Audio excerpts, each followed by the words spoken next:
سارت الليل بالحالي هوجس وش على بالي طارالي صاحب الغالي علشانه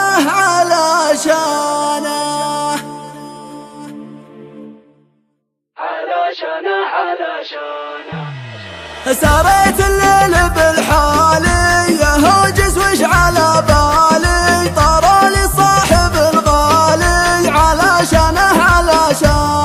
وقال اللي فطن فيني وشاف الدمع في عيني علومك بنت توحيني علشانه